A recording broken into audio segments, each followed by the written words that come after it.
Hi hello നമസ്കാരം. മലയാള കുക്കിൻ്റെ പുതിയൊരു വീഡിയോയിലേക്ക് എല്ലാവർക്കും ഒരിക്കൽ സ്വാഗതം. അപ്പോൾ നമ്മൾ ഇന്നത്തെ പരിപാടി നമ്മൾ നാരങ്ങ വെള്ളമാണ്. കണ്ട പാല് പോലെ ഇരിക്കുമെങ്കിലും ഇതൊരു വ്യത്യസ്തമായിട്ടൊരു നാരങ്ങ വെള്ളത്തിൻ്റെ റെസിപ്പി ആയിട്ടാണ് വന്നിരിക്കുന്നത്. വീഡിയോ സ്കിപ്പ് ചെയ്യാതെ കാണാം. എൻ്റെ ചാനൽ ആദ്യമായിട്ട് കാണുന്നുണ്ടെങ്കിൽ സബ്സ്ക്രൈബ് ചെയ്യാൻ, ലൈക്ക് ചെയ്യാൻ മറക്കരുത്. വീഡിയോ ഇഷ്ടപ്പെട്ട ഫ്രണ്ട്സിൻ്റെ ഫാമിലിക്ക് ഷെയർ ചെയ്യാൻ മറക്കരുത്.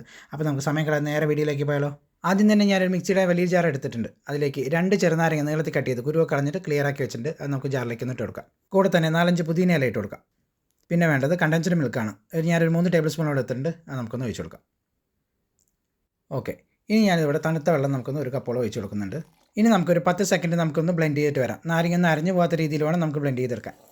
പറഞ്ഞ പോലെ തന്നെ ബ്ലെൻഡ് ചെയ്തിട്ട് വന്നിട്ടുണ്ട്. ഇത് കണ്ടോ, നാരങ്ങയുടെ തോലൊന്നും അരഞ്ഞു പോകാത്ത രീതിയിൽ നമ്മുടെ പൾപ്പ് മാത്രമാണ് അരഞ്ഞു കിട്ടിയിരിക്കുന്നത്. ഈ ഒരു ലെവൽ വരുന്ന വരയ്ക്കാണ് നമ്മൾ ഈ ബ്ലെൻഡ് ചെയ്തെടുത്തിരിക്കുന്നത്. ഓക്കെ, ഇത്രയും മതി.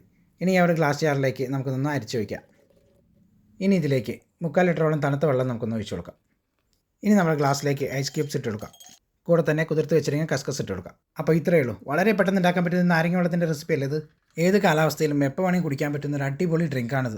നോമ്പ് തുറ സമയത്തൊക്കെ നമുക്ക് ഇതുപോലെയൊക്കെ ഒന്ന് ഉണ്ടാക്കി കുടിക്കുകയെന്ന് പറഞ്ഞാൽ വളരെ വ്യത്യസ്തമാണ്. എല്ലാവർക്കും ഇഷ്ടാവുകയും ചെയ്യും. നല്ല അടിപൊളി പെട്ടെന്ന് ഉണ്ടാക്കാൻ പറ്റും. വെള്ളത്തിൻ്റെ അളവ് കൂട്ടുന്നതിനനുസരിച്ച് മധുരത്തിൻ്റെ അളവ് കൂട്ടാൻ മറക്കരുത്. കാരണം പറഞ്ഞാൽ ഞാനിതിനകത്ത് മീഡിയം മധുരം ഇട്ടിരിക്കുന്നത്. ഓക്കെ, എല്ലാവർക്കും മധുരം സെറ്റ് ആവണമെന്നില്ല. അതുകൊണ്ട് മധുരത്തിൻ്റെ അളവ് നിങ്ങൾ നോക്കിയിട്ട് അതിനനുസരിച്ച് ചെയ്യാവുന്നതാണ്. ഇതുപോലുള്ള വ്യത്യസ്തമായ റെസിപ്പികൾ എൻ്റെ ചാനൽ അപ്ലോഡ് ചെയ്തിട്ടുണ്ട്. കാണാൻ മറക്കരുത്. എൻ്റെ ചാനൽ ആദ്യമായിട്ട് കാണുന്നുണ്ടെങ്കിൽ സബ്സ്ക്രൈബ് ചെയ്യണോ, ലൈക്ക് ചെയ്യാനും മറക്കരുത്. വീഡിയോ ഇഷ്ടപ്പെട്ടാൽ ഫ്രണ്ട്സിനും ഫാമിലിക്കും ഷെയർ ചെയ്യാനും മറക്കരുത്. പുതിയ റെസിപ്പി ആയിട്ട് അടുത്ത വീഡിയോയിൽ കാണാം. താങ്ക്